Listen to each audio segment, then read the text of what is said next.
नमस्कार, मी आकांक्षा.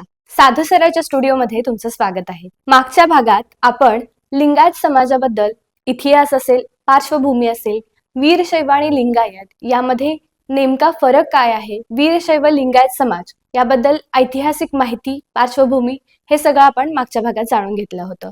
लिंगायत समाज स्वतंत्र धर्म मागणीसाठी सध्या जी चर्चा सुरू आहे त्यामध्ये हिंदू धर्मामध्ये या लिंगायत समाजाबद्दल अनन्यसाधारण जे स्थान दिलं गेलेलं आहे त्याबद्दल आपण चर्चा करत होतो. या भागामध्ये आपण सामाजिक स्थान काय आहे किंवा सामाजिक मूल्यांवर सध्या चर्चा कशा पद्धतीने होतीये, काही समज असतील, काही गैरसमज असतील जे लोकांमध्ये पसरवले जातात त्याबद्दल आपण चर्चा करणार आहोत. आणि आजच्या तरुणाईने जे उद्याचं भविष्य आहे तर त्यांनी कशा पद्धतीनं अभ्यास केला पाहिजे, भावनिकदृष्ट्या गोष्टींकडे न बघता त्यांनी पुढचा विचार करून, भविष्याचा विचार करून प्रत्येक निर्णय हा अभ्यास करून घेतला पाहिजे किंवा पडताळणी करून घेतला पाहिजे, याबद्दल आपण या भागात जाणून घेणार आहोत. आपल्यासोबत ईश्वर रायण्णावर सर आहेत. त्यांच्यासोबत आपण चर्चा करणार आहोत आणि जाणून घेणार आहोत की त्यांचं नेमकं मत काय आहे आणि नवीन पिढीने किंवा समाजाने कशा पद्धतीनं या गोष्टींकडे बघितलं पाहिजे, अभ्यास कशा पद्धतीने केला पाहिजे. चला सुरू करूया. वीरशैव तत्वज्ञान असेल किंवा हिंदू तत्वज्ञान असेल तर या तत्वज्ञानांमध्ये किंवा तत्वसंस्कृतींमध्ये समानता कुठे आढळून येते का? खूप साऱ्या गोष्टींमध्ये आपल्याला लक्षात येईल की वीरशैव अर्थात लिंगायत समाज याच्या आचार विचार पद्धतीमध्ये समानतेचे धागेदोरेच नाही तर तो एकच प्रवाह आहे. नुसते लिंकेज नाही आहेत. आराध्य दैवत काय आहे तर आराध्य दैवत शिवशंभू आहे की जे वीरशैवांचे उपास्य आहे. या संपूर्ण देशाला बांधून ठेवणाऱ्या ज्या काही गोष्टी आहेत त्याच्यामध्ये शंकर भगवान आहे बरं का, आदियोगी. कारण देशभर सगळ्या प्रांतांमध्ये सगळा समाज साजरे करतो असे सण कोणते आहेत त्याच्यामध्ये महाशिवरात्री आहे. बरोबर. काश्मीर पासून कन्याकुमारी पर्यंत, कामाख्या पासून गुजरात पर्यंत सगळीकडे एक समान पद्धतीनं होता. तर त्या महाशंभू शिवशंभूची आराध्य पूजा म्हणून आपण करतो. मंत्र जो आहे तो ओम नमः शिवाय आहे की आता अलीकडं स्वतंत्र लिंगायत धर्मवाल्यां किती मॅन्युप्युलेशन होतं बघा की ओम नमः शिवाय या मंत्राची दीक्षा महात्मा बसवेश्वरांनी घेतली जातवेद मुनींच्याकडनं. आणि ओम नमः शिवायचे धागे दोरे वेदांमध्ये सापडतात. म्हणून आता आपल्याला जर स्वतंत्र मांडणी करायची असेल तर वेद नाकारायला पाहिजेत आणि वेद नाकारायचं तर मग ओम नमः शिवाय नाकारायला पाहिजे. म्हणून कुठंही संदर्भ नसलेले ओम बसवलिंगाय नमः असा एक मंत्र नवीन जन्माला घातला. आता हे जन्माला घातल्यानंतर कसं होतं त्यांच्या त्या सिम्बॉल्स बदलले जातात, टर्मिनॉलॉजी बदलली जाते, ही त्यांची मोडस ऑपरेंडी आहे. जसं शिवाजी महाराजांच्या बाबतीमध्ये आपल्याला क्षत्रिय कुलावतांस, गो ब्राह्मण प्रतिपालक याचे लेखी पुरावे शिवकाळी सापडतात. पण अलीकडच्या मांडणीमध्ये कुळवाडी भूषण वगैरे असे जे शब्द प्रयोग केले जातात ते टर्मिनॉलॉजी बदलली की विचार बदलतो. तसं ओम बसवलिंगाय नमः ही एक टर्मिनॉलॉजी सुरू केली. आता यातल्या लक्षात आलं की ओमचाही आधार हिंदू परंपरेमध्ये आहे. त्याने आता ओम काढला तर बसवलिंगाय नमः. आता नमः सुद्धा वेदांत शब्द आलेला आहे. काय काय ना करणार बसवलिंगाय नुसतं. आणि यांचं दुर्दैवाने मांडणी कशी असते बघा, ते महात्मा बसवेश्वरांना जगत ज्योती महाराज वगैरे नाहीत, बसवेश्वर सुद्धा म्हणायला तयार नाहीत. स्वतंत्र धर्म मांडणी करणं ते बसवांना म्हणतात. हा म्हणजे त्याचं दैवतीकरण करायचं नाही. ठीक आहे, दैवतीकरण करायचं नाही, मग बसवलिंगाय नमः हे दैवतीकरण नाही का? ते म्हणतात तुम्ही मूर्तीपूजा ना करा कारण बसवेश्वरांनी सांगितली नाही. यांच्या सगळ्या कार्यक्रमांची सुरुवात महात्मा बसवेश्वरांच्या मूर्तीला हार घालून होती. बरोबर. ते कशाच काय करतात, कुठल्या गोंधळामध्ये ते सापडलेत हे त्यांना सांगता येत नाहीये. याच्यामध्ये हिंदू परंपरेमध्ये नवविधा भक्ती सांगितलेली आहे आणि लिंगायत संप्रदाय ज्या भक्तीचं मांडणी करतो तो षटस्थल सिद्धांत जो आहे तो नवविधा भक्तीचंच रूप आहे. याच्यामध्ये मंत्र, रुद्राक्ष, भस्म ह्या सगळ्या गोष्टी हिंदू परंपरेमध्ये आहेत की ज्या लिंगायत समाजाच्या दैनंदिन आचार विचाराचा आधार आहे. हिंदूंच्या तत्वज्ञानामध्ये असलेलं तत्वमसी सिद्धांत जो आहे, मी आणि तू एक आहे. आणि लिंगायत वीरशैव संप्रदायामध्ये लिंगांग सामरस्य सिद्धांत जो आहे, म्हणजे जेव्हा व्यक्तीचं निधन होतं तेव्हा त्याला म्हटलं जातं की तो शिवैक्य झाला, की तो त्या शिवामध्ये विलीन झाला. मगाशी म्हटलं टर्मिनॉलॉजी बदलती कसे, तर शिवैक्य हा मूळ शब्द आहे आणि त्याला पुराणांमध्ये आगमांमध्ये संदर्भ आहेत. त्यांनी शब्द सुरू केला लिंगाऐक्य झाला. तर हे सगळ्या ते टर्मिनॉलॉजी बदलून बुद्धिभ्रम जे सुरू होतं त्याच्यातलं आहे. उपनिषदांमध्ये एकम सत विप्रा बहुधा वदंती हे वाक्य आहे आणि बसवेश्वरांच्या वचनामध्ये सुद्धा आपण सगळे एक आहोत, सगळे मार्ग एक आहेत, सत्य एक आहे, त्या सत्याच्या मार्गाकडे जाण्याचा प्रयत्न करा, अशा पद्धतीची वचन आहेत. हे सगळं आहे. शिवाय आणखीन एक गोष्ट आपल्या सगळ्यांना आश्चर्यकारक वाटेल हम्म. की केवळ लिंगायत संप्रदायामध्येच या लिंग धारण करण्याची परंपरा आहे अशी जी मांडतात. हिंदू देवदेवता लिंग धारण करतात. हम्म. पंढरपूरचा विठ्ठोबा, बार्शीचा भगवंत, अनंत शयन मंदिरातला अनंत पद्मनाभन, हम्म. वळवणीचा वीरभद्र, सोडमरचा कुमारस्वामी, तुळजापूरची भवानी माता, कोल्हापूरची अंबाबाई, काशीची विशालाक्षी, कांची कामाक्षी, शाकंभरी देवी, या सगळ्या देवतांनी मस्तकावर किंवा शरीरावर लिंग धारणा केलेली आहे. हम्म. आपण काय म्हणणार? ही मंडळी स्थावर लिंग, इष्टलिंग असाही भेद करतात. अरे ज्याला परमेश्वराला सोबत घेऊन जायचंय तो परमेश्वराचं प्रतीक हातात घेऊन फिरतो, तो इष्टलिंग झाला. महात्मा बसवेश्वरांनी आपल्या सगळ्या वचन साहित्यामध्ये कधीही स्थावर लिंगाचा म्हणजे मंदिरातलं शिवलिंग, हम्म. त्या मंदिरातल्या शिवलिंगाचा नकार केला नाही. एकही वचन असं नाही बरं का की ज्या वचनामध्ये कुडल संगम देवा हे वचनांकित त्यांनी लिहिलं नाही. हे कुडल संगम देवा कुठला आहे? स्थावर लिंगाचं आहे. आणि केवळ महात्मा बसवेश्वर नव्हे, चन्न बसवेश्वर असतील, अक्क महादेवी असतील, नीलांबिका असतील, या सगळ्याच्या वचन साहित्यामध्ये त्या स्थावर लिंगाचेच उल्लेख वचनांकित म्हणून केलेला आहे. ही मंडळी सांगतात त्या मंदिरं नाकारा, त्या मंदिरांमधनं जाऊ नका. आपण कशाशी द्रोह करतो? महात्मा बसवेश्वर जे सांगतात त्याच्याशी द्रोह करतो. हे सगळे समान धागेदोरे आपण लक्षात घेतले पाहिजेत. आणि ज्या पद्धतीची विकृत रॅडिकल मांडणी केली जाते, संकुचित मांडणी केली जाते, त्याला नाकारलं पाहिजे. हिंदू परंपरेच्या सगळ्या प्रवाहातला एक सशक्त प्रवाह जो अनादी काळापासून चालत आलेला आहे. काही पंथ काळाच्या ओघात लुप्त होतात, काही संप्रदाय लुप्त होतात. वीरशैव संप्रदाय असा आहे की जो सतत वर्धिष्णू राहिला, जो सतत कालानुरूप बदलत राहिला आणि जो समाजाला 4 पावलं पुढे जाऊन आपण कसं असलं पाहिजे याचं मार्गदर्शनही करत राहिला. हा स्वाभिमानाचा आणि अभिमानाचा विषय आहे. बरोबर. आयडेंटिफिकेशन शोधताना कुठेतरी ते गल्लत करतायत आणि ती गल्लत कुठे होतीये हे त्यांना समजत असताना सुद्धा त्यामध्ये त्यांना क्लॅरिफिकेशन करता येत नाहीये. बरं, बसवेश्वरांच्या अनुभव मंटपाबद्दलची जी संकल्पना आहे ती आपण बऱ्याचदा ऐकत आलो आहोत. तर या अनुभव मंटपाची जी संकल्पना आहे ती आजच्या लोकशाहीशी असेल किंवा मुक्त संवादांशी असेल, ती कशी जोडता येईल? महात्मा बसवेश्वरांच्या जीवन कार्यातलं एक अविभाज्य भाग आणि मोठं कर्तृत्व हे अनुभव मंटप आहे. अनुभव मंटप हे काय आहे? तर सामाजिक चालीरीती, आध्यात्मिक चर्चा, या सगळ्यांचे खुलं व्यासपीठ आहे. बरं.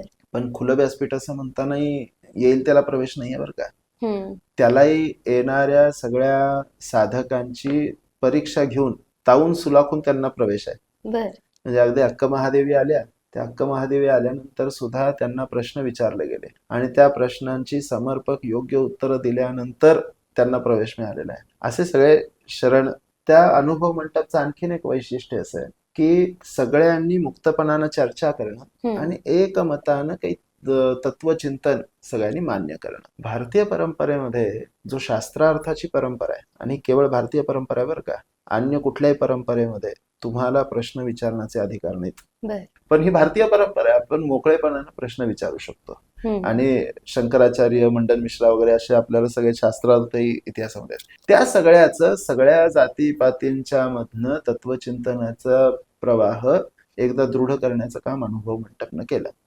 या अनुभव मंटपाचं आणखीन एक वैशिष्ट्य असं आहे की त्यातल्या कुणीही साधक हा कायक केल्याशिवाय तो तिथं राहू शकत नाही. कायक याचा अर्थ शरीर श्रमानं त्यानं आपली उपजीविका केली पाहिजे.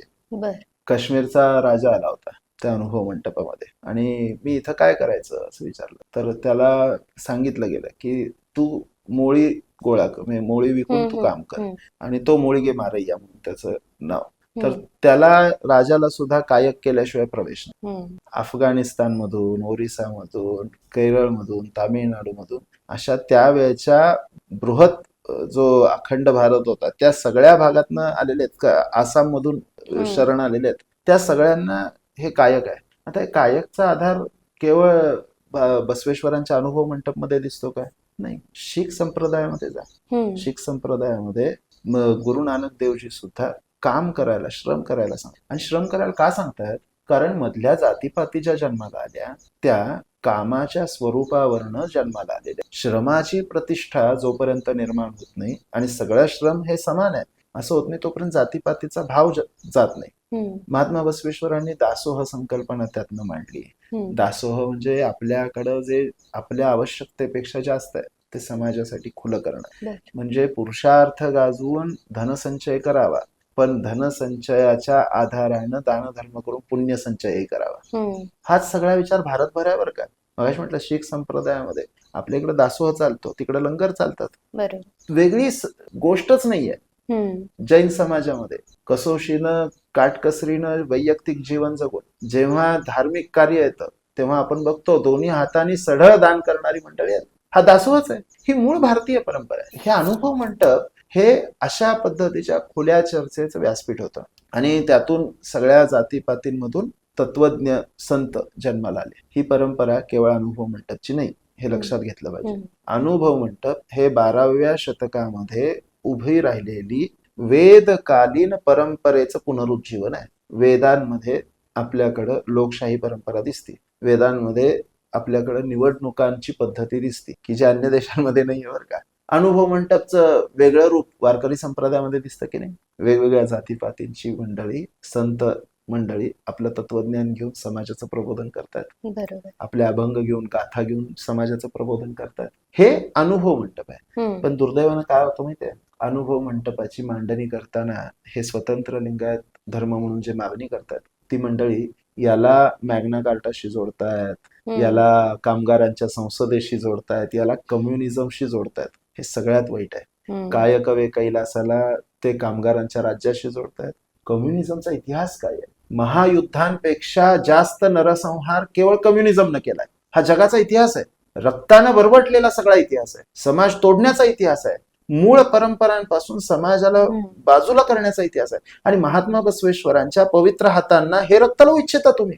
या सगळ्या गोष्टींची मांडणी ही अत्यंत धोकादायक आहे आणि समाजानं हे सगळे डाव ओळखले पाहिजेत. वेगळ्या धर्माच्या मांडणीच्या आधाराने समाजाला निधर्मी करणं आणि समाजामध्ये आपल्या चालीरीतींविषयी हीन भावना निर्माण करून त्याला इस्लामी ख्रिश्चॅनिटीच्या उंबरठ्यापर्यंत नेऊन ठेवण्याचं षडयंत्र आहे आणि हे कळलं पाहिजे. अनुभव मंडपचीच वाहवा करणारी मंडळी जेव्हा जाहीर शास्त्रार्थ करण्यासाठी म्हणून जेव्हा निमंत्रण दिलं जातं ही मंडळी येत नाहीत बरं का.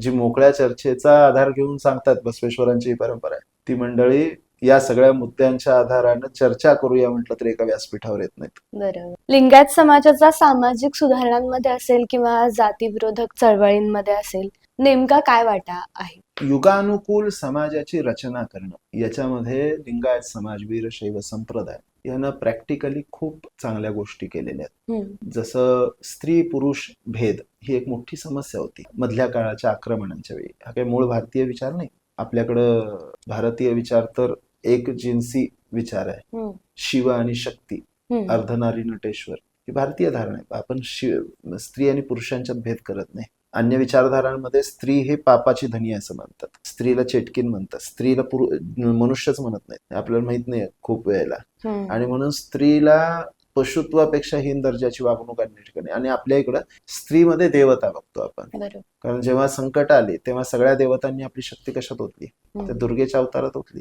त्यामुळं स्त्रीकडे बघण्याची पुरातन परंपरा अशी नाही, पण मधल्या काळामध्ये स्त्रियांच्याकडे बघण्याची परंपरा ही बिघडली. हम्म, महात्मा बसवेश्वरांनी स्त्रियांच्यातली आणि पुरुषांच्यातली समानता पुन्हा अधोरेखित केली. या अधोरेखनामध्ये त्यांना लिंग दीक्षेचा अधिकार दिला. त्यांना केवळ लिंग दीक्षा घेण्याचा अधिकार नाही दिला बरं का, दीक्षा देण्याचाही अधिकार दिला. बर. म्हणजे स्त्री संत होत्या की ज्या दीक्षा देत होत्या आणि हे क्रांतिकारक आहे. जातीपातींची प्रथा आपल्याकडे दृढ झाली. या जातीपातींच्या प्रथा नष्ट करण्याचं काम आपल्या तत्वज्ञानातनं महात्मा बसवेश्वरांनी पुन्हा समाजासमोर मांडलं आणि मांडत असताना सांगितलं की आपण लिंग धारण केलं तर आपण परमेश्वराचे स्वरूप झालो. हम्म, आणि एकदा परमेश्वराचे स्वरूप झालो तर जात उरते कुठं? कारण परमेश्वर जातीपातीत नाही विभागला गेला. तेव्हा आपल्या जातीपाती नष्ट झाल्या. आणि ह्याच्या पुढे जाऊन महात्मा बसवेश्वरांनी आंतरजातीय विवाह केले हम्म, की जे क्रांतिकारक पाऊल होतं त्या काळामध्ये. आणि त्या आंतरजातीय विवाह करण्यासाठी त्यावेळच्या व्यवस्थेच्या विरोधातली भूमिका सुद्धा घेतली. समाजातला एक गट त्याच्या विरोधात होता, आंतरजातीय विवाहाच्या विरोधात. महात्मा बसवेश्वरांनी त्याच्या विरोधात ठामपणानं भूमिकाही घेतली. या सगळ्या संकुचित भावना नष्ट करण्यासाठी म्हणून जो समाज जगत आला, ज्या समाजानं आपलं आचरण ठेवलं, तो समाज वीरशैव लिंगायत समाज आहे. पण दुर्दैवानं आज वीरशैव लिंगायत समाजाला पुन्हा जातीपातींमध्ये विभागायचं काम केलं जातंय. बरोबर. स्वातंत्र्यपूर्व काळ असेल किंवा स्वातंत्र्योत्तर काळ, भारतातील कायदे असतील, तर यामध्ये भारतातील कायदे आणि जनगणनेचे जे प्रश्न उद्भवले जातात, तर त्यावर कशा पद्धतीनं पाहिलं जातंय त्याकडे? जनगणना समजून घेताना थोडा जनगणनेचा इतिहास समजून घ्यायची आवश्यकता आहे. 1871 साली पहिली जनगणना. हम्म. या देशामध्ये इतकी विविधता असूनही हा देश एकसंघ आहे, हीच मुळात इंग्रजांची अडचण होती. आणि मग ही विविधता आपल्याला कशी वॉटर टँक कंपार्टमेंट सारखी एकदम बाजूला करता येईल याचे वेगवेगळे जे प्रयोग झाले, त्यातल्या प्रयोगातलं एक टूल म्हणून जनगणनेचा आधार घेतला. जनगणना त्यासाठी केली असं नाही, पण सगळ्या गोष्टींचा टूल म्हणून वापर केला. एक त्यातलं क्लासिक एक्झाम्पल आपल्याला लक्षात येण्यासाठी की सगळ्यात पहिल्या जनगणनेमध्ये जमिनी स्वतःच्या असणारे आणि जे जंगलामध्ये जमीन कसतात ते जंगलातले दरवेळी वेगवेगळी जमीन कसतात, एकच एक शेती करत नाहीत. तर असे दोन समाज वेगळे केले, एकाला ट्रायबल म्हटलं आणि एकाला जमीनदार म्हटलं. वनामध्ये राहणारे निसर्गपूजक म्हणून तो वेगळा गट केला. जी 7 राज्य आहेत ईशान्येकडची ते सगळे डोंगराळ भागात राहतात म्हणून त्यांचा हिल ट्रायबल म्हणून वेगळा भाग केला. आणि असं विभाजन करत करत करत त्यांच्या लक्षात आलं की या समाजाच्या छोट्या छोट्या अस्मितांना जर आपण फुंकर घातली तर हा समाज तुटू शकतो. त्याचं उदाहरण म्हणजे की आता अलीकडच्या काळामध्ये जैन समाज आहे. अल्पसंख्य दर्जा मिळाल्यानंतर एक 70च्या दशकानंतर जैन समाजातल्या काही मंडळींनी आपली भाषा विखारी सुरू केली. आम्ही हिंदू नाहीये असं सांगायला सुरुवात केली आणि त्याला कारण सांगितलं, तुम्ही हिंदू लिहाल तर तुमचं सवलती जातील. सामान्य माणसाला सवलती, त्याचे आरक्षण हे जास्त महत्वाचे असतात म्हणून तो नाईलाजानं आम्ही हिंदू नाही अशा सुरात सुरही आळवायला लागला. पण जैन संप्रदायाचा इतिहास काय आहे? अयोध्येमध्ये 7-8 पेक्षा जास्त तीर्थंकर आहेत, तिथं जन्माला आलेले आहेत. कैलास मानसरोवर जैनांची पुण्यभूमी आहे. जैनांच्या म्हणजे अगदी रामायणामध्ये महाभारतामध्ये असे सगळे संदर्भ सापडतात. आणि केवळ ते सापडतात असं नाही. तुलसीजी महाराज जे जैनांचे मोठे सत्पुरुष साधू होऊन गेले, ते म्हणायचे की मी हिंदू आहे म्हणून मी जैन आहे, माझी मोठी ओळख हिंदू आहे. आता नांदणी मठाचे जे भट्टारक स्वामीजी आहेत ते आपल्या इथं जाहीर सभांमधनं हिंदू संमेलनांमधून सांगितलं की आमची परंपरा कोणती आहे? आमची परंपरा रामायणापासूनची आहे. आम्ही हिंदू आहोत ही आपली खरी ओळख आहे आणि हिंदू असणं हे आमचं जैन असण्याच्या संरक्षणाचा आधार आहे. पण स्वतंत्र मागणी व्हायला लागली तर तो विरोधी गट तयार व्हायला लागला. आता याचा परिणती कुठपर्यंत होती? पंजाब मधलं उदाहरण आहे. शीख संप्रदाय, शिखांच्यात म्हणजे गुरु नानक देवजी, गुरु गोविंद सिंगजी, तेग बहादूरजी अशी सगळी संत परंपरा, त्यांची गुरु परंपरा काढून बघितली तर सगळेजण एका वाक्यात सांगतात की आम्ही हिंदू धर्माच्या रक्षणासाठी होतो. खालसा पंथ का सुरू झाला? हिंदू धर्माच्या रक्षणासाठी. तेग बहादूरजींनी आत्मार्पण बलिदान का दिलं? हिंदू धर्माच्या रक्षणासाठी, काश्मीर मधल्या हिंदू पंडितांच्या रक्षणासाठी. ज्या सुवर्ण मंदिराचं नाव हरिमंदिर आहे, त्या सुवर्ण मंदिरमध्ये पुराणातली चित्र होती. त्या सुवर्ण मंदिरमध्ये गुरु ग्रंथ साहेबांच्या बरोबर रामकृष्णाची पूजा होत होती. ज्या सगळ्या परंपरेमध्ये, ज्या गुरु ग्रंथ साहेब मध्ये 1000 वेळा रामाचं नाव आहे, शेकडो वेळा हरीचं नाव आहे, त्याच्यामध्ये दुर्गा स्तुती आहे, हे सगळं आहे. म्हणजे हिंदुत्वाच्या मूळ धारेपासून कुठेही आलं नाहीये. गुरु नानक देवजी अयोध्येला गेलेले आहेत, राम जन्मभूमीचं दर्शन घेतलेलं आहे. कुठल्या भूमिकेचं करतात? हिंदुत्वाच्या भूमिकेचं करतात. पण पहिली जनगणना झाली तेव्हा डिव्हाइड अँड रूल साठी विचारलं गेलं की तुम्ही हिंदू आहात का शीख आहात? समाजानं या प्रश्नाला खुळ्यात काढलं. त्यांनी सांगितलं ठीक आहे, आमच्यातला मोठा मुलगा शीख आहे, आम्ही सगळे हिंदू आहोत, कारण आम्ही हिंदू आहोत हीच ओळख होती. पण जेव्हा एक गट अधिक रॅडिकल व्हायला लागतो, तो इतर दुसऱ्या गटावर दबाव टाकायला लागतो. हळूहळू शीख असण्याची ओळख ठळक होत गेली आणि शीख असण्याची ओळख म्हणजे आम्ही हिंदू नसण्याची ओळख. आणि त्याची परिणती इतकी झाली की 1947 साली पाकिस्तानच्या त्या फाळणीनंतर सगळ्यात मोठा नरसंहार शीख बांधवांचा झाला, त्या रॅडिकल इस्लामिक त्या सगळ्या उग्रवादामध्ये. पण नंतरच्या काळामध्ये त्याच इस्लामी गटांच्या आश्रयानं पोचलेली खलिस्तानी चळवळ आपण बघितली. 90च्या दशकामध्ये पंजाब आपल्यात राहतो की नाही, आजही कॅनडा सारख्या देशातनं हे सगळे शस्त्र चालू, आजही तिथं का ड्रग्ज वगैरे विकली जातात, आज शस्त्रास्त्र का खुलेपणानं, आज मोठी समस्या आहे त्या पंजाब प्रांताच्या संरक्षणाची. म्हणून हे कुठनं उभं राहतं? या सगळ्याची पाळमुळं एका वाक्यामध्ये आम्ही हिंदू नाही. या देशाचे तुकडे तेव्हा तेव्हा झाले जेव्हा जेव्हा या देशातल्या एकेका समूहानं हिंदुत्वाची ओळख पुसायचा प्रयत्न केला. पाकिस्तानची फाळणी एवढ्यासाठी झाली की आम्ही हिंदू नाही म्हणून. हम्म. आजही नॉर्थ ईस्ट मध्ये स्वतंत्र राज्यांची मागणी, स्वतंत्र देशाची मागणी होते, त्याचा आधार आम्ही हिंदू नाही म्हणून. या हिंदू विरोधी चळवळी या देशविरोधी कटकारस्थानाचा भाग आहे, बरोबर हे लक्षात घ्यायला पाहिजे आपल्याला. बरोबर. आता आपण बघतो की धार्मिक ओळख मिळावी यासाठी बरेच जण आता समोर येतात. मग धार्मिक ओळख असेल आणि राजकारण असेल, याचा या विषयात कितपत संबंध येतो, आणि इतिहास आणि वर्तमान या दोन्हीचा जर विचार करायला गेलो तर यात काय फरक दिसून येतो? स्वतंत्र धार्मिक ओळख मिळवण्यासाठीची जी चळवळ दीर्घकालीन सुरू आहे, तर किमान 3 दशकांचा तरी इतिहास कमीत कमी आहे. याच्यामध्ये एक लक्षात घ्यायला पाहिजे की ही मंडळी अशी एक लढाई निवडतात की जी एंडलेस आहे, कारण त्यांना तो विषय जितका चिघळतो तेवढे त्यांचे हेतू साध्य होतात. लिंगायत स्वतंत्र धर्माची मागणी करत असताना संविधानामध्ये अशा कुठल्या तरतुदी आहेत की ज्या तरतुदी एखाद्या समूहाला स्वतंत्र धर्म मान्यता मिळवून देऊ शकतात? याचं उत्तर त्यांच्याकडेही नाही आहे, कारण अशा पद्धतीच्या केसेस सुप्रीम कोर्टापर्यंत गेल्या, अशा पद्धतीच्या मागण्या संसदेमध्ये उभ्या राहिल्या, आणि आजपर्यंतच्या या सगळ्या मागण्यांच्या इतिहासामध्ये एकच गोष्ट अधोरेखित होती, संविधानामध्ये स्वतंत्र धर्म मान्यतेची तरतूद नाही. ही काळ्या दगडावरची पांढरी रेषा आहे. स्वतंत्र धर्म मान्यता मिळू शकत नाही, कारण संविधानात तशी तरतूद नाही. दुसरी गोष्ट, सुप्रीम कोर्टाच्या अधिकार क्षेत्रातही ती गोष्ट नाही आहे, हे सुप्रीम कोर्टाने मान्य केलेलं आहे. अशा ज्या काही सगळ्या याचिका, जवळपास 100 याचिका अशा दाखल झालेल्या की प्रत्येक समूह सांगतो की आमचं एक स्वतंत्र धर्म मान्यता द्या म्हणून, त्या सगळ्या याचिकांचा सुप्रीम कोर्टाचा निकाल हाच आहे. आता याच्यामध्ये या सगळ्या चळवळींमधून यांना साधायचं काय आहे, तर जी एक अस्वस्थता निर्माण करायची, व्यवस्थेविरोधात आवाज उभा करायचा आणि त्या व्यवस्था नष्ट करायच्या, हा या सगळ्याचा आधार आहे. सोयी सुविधा मिळते. अरे अल्पसंख्य दर्जा तेव्हा मिळेल ना की जेव्हा धर्माची मान्यता मिळेल. धर्माची मान्यताच मिळेल. हे आणखीन एक सांगतात, मग मान्यता मिळते कारण अल्पसंख्य दर्जा जैन समाजाला मिळाला. हो, पण जैन समाजाची स्वतंत्र जनगणनेमध्ये नोंद धर्म म्हणून स्वातंत्र्यपूर्व काळापासून होत होती. हे म्हणतात लिंगायत धर्म म्हणून जनगणना होत होती. या सगळ्या मंडळींना विचारलं असं कुठलं गॅझेट आहे की ज्या गॅझेटमध्ये धर्म म्हणून लिंगायतांची स्वतंत्र गणना झालेली आहे स्वातंत्र्यपूर्व काळात? एकही कागदपत्र उपलब्ध नाही.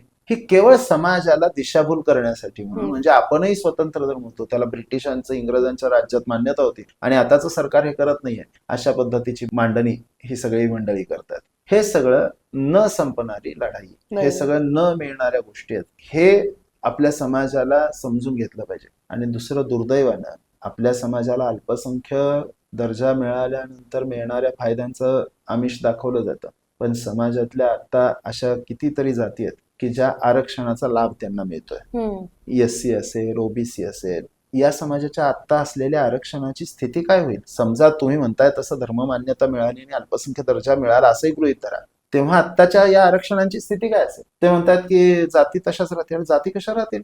लिंगायत धर्म म्हणून तुम्ही जी मांडणी करता, जातपात विरहित धर्म म्हणता ना, मग तुमच्या धर्मात जातीला स्थान नाही तर जाती शिल्लक राहतील कशा? जातीच नाही तर आरक्षण नाही राहणार. ही मोठी गडबड आहे. असलेल्या सुविधा समाजाच्या उन्नतीच्या काढून घेणं आणि केवळ काही संस्था चालक, काही मुठभर लोकांच्या हातात ज्या सत्ता केंद्र आहेत त्यांच्या सुविधा वाढवण्यासाठी सगळा समाज नागावणं, समाजाला सगळ्या गोष्टींपासून वंचित ठेवण्याचं मोठं षडयंत्र आहे याच्यामध्ये. आणि हे लक्षात घ्यायला पाहिजे, समाजाला आत्ता असलेली आरक्षण जर टिकवायची असतील, कायदेशीर कुठल्याही पुढच्या अडचणींना तोंड द्यायची इच्छा नसेल, आपल्या मुलांची शिक्षण, आपल्या मुलांचे उद्योग, व्यवसाय, नोकऱ्या याच्यामध्ये कुठलीही अडचण यायची इच्छा नसेल, तर समाजानं डोळे उघडे ठेवून हिंदू धर्मच लिहिला पाहिजे. कारण हिंदू धर्मांतर्गत जातींना आरक्षण आहे. बरोबर. तुम्ही धर्म बदलला तर तुमच्या जाती आरक्षण संपतं. ही मोठी गोष्ट समाजानं लक्षात घ्यायला पाहिजे.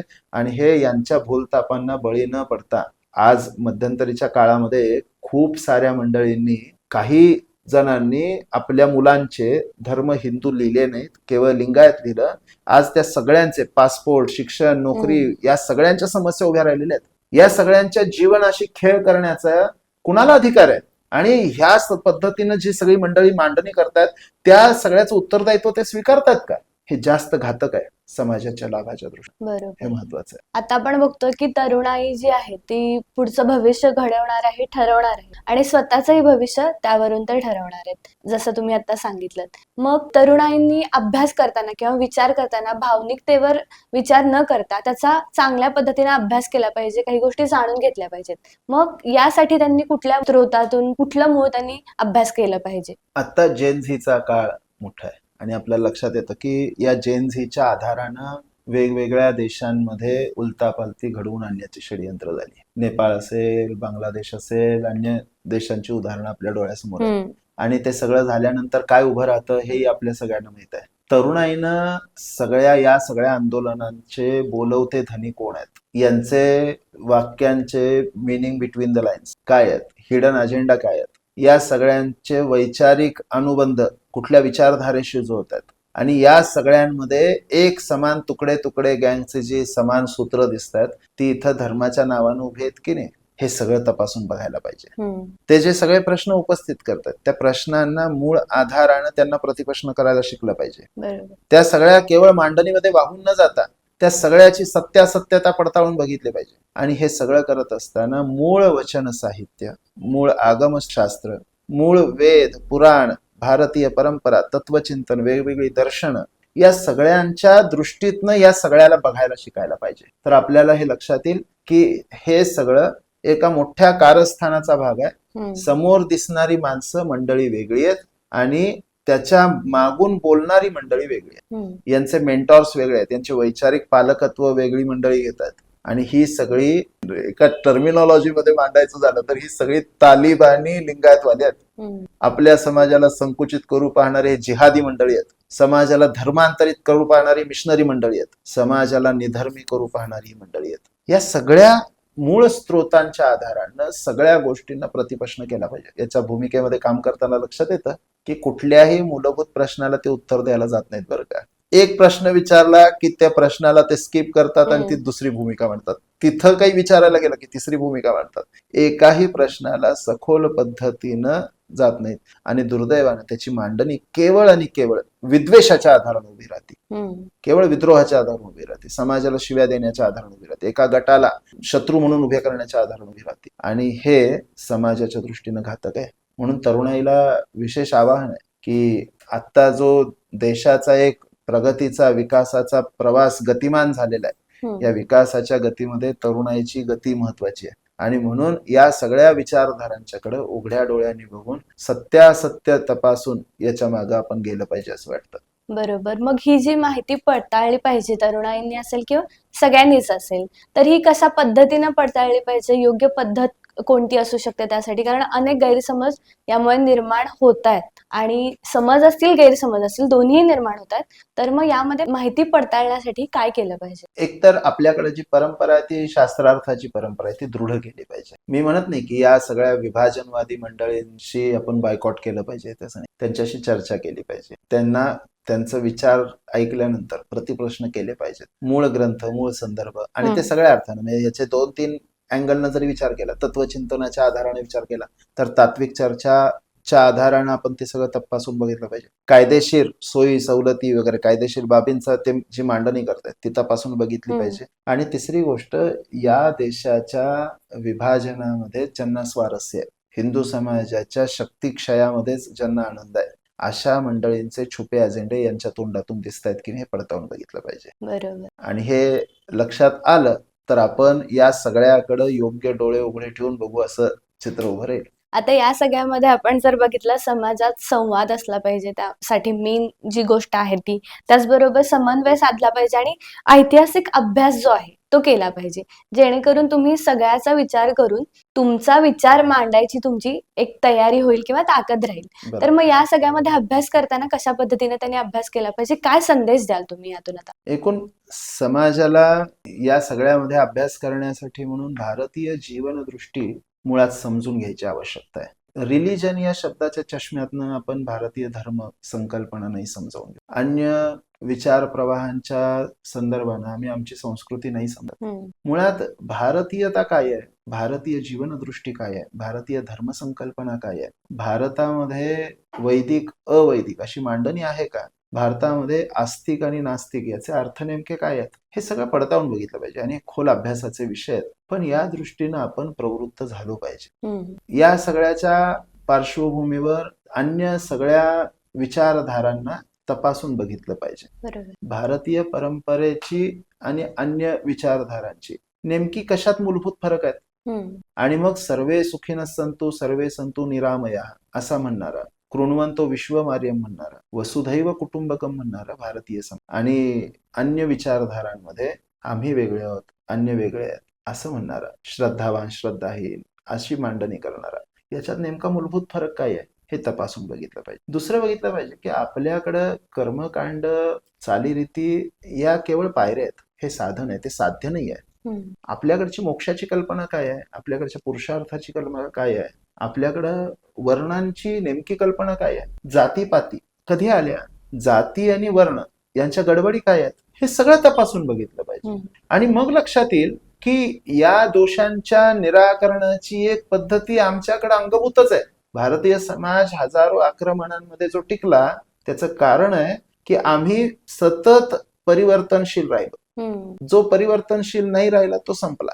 आम्ही परिवर्तनशील राहिलो. परिवर्तनशील असताना आमच्यातलं शाश्वत काय आहे आणि जे परिवर्तनीय आहे ते काय आहे हे लक्षात घेतलं तर लक्षात येईल जे शाश्वत आहे तो धर्म आहे, जे परिवर्तनीय आहे ते आमच्या परंपरा आहेत, ते आमच्या चालीरीती आहेत. हे समाजानं, तरुणानं समजून घेतलं पाहिजे. आणि मला असं वाटतं की महात्मा बसवेश्वर महाराजांचा जीवन संदेश हाच आहे की आपण मूळ जीवन स्रोत जो समाजाचा आहे ते तत्वचिंतन आहे. जी जीवन मूल्य आहेत ती अबाधित आहेत, ती वैश्विक आहेत, ती कालातीत आहेत, ती जिवंत ठेवली पाहिजेत. अन्य परिवर्तनीय गोष्टी आपण सहजतेनं स्वीकारलं. बरोबर. मांडणी करताना खूप चांगल्या पद्धतीने तुम्ही मांडणी केलेली आहे, जेणेकरून जे प्रश्न पडलेले आहेत त्या प्रश्नांचं चांगल्या पद्धतीनं निरसन यातून झालेलं आहे. आणि त्याचबरोबर आपण एखाद्या गोष्टीला जर आपण चुकीची आहे ती गोष्ट असं म्हणत असू तर ती का चुकीची आहे, तर त्या काचं उत्तर तुमच्याकडे जर असेल तर ती कशी चुकीची आहे हे तुम्ही सांगू शकता.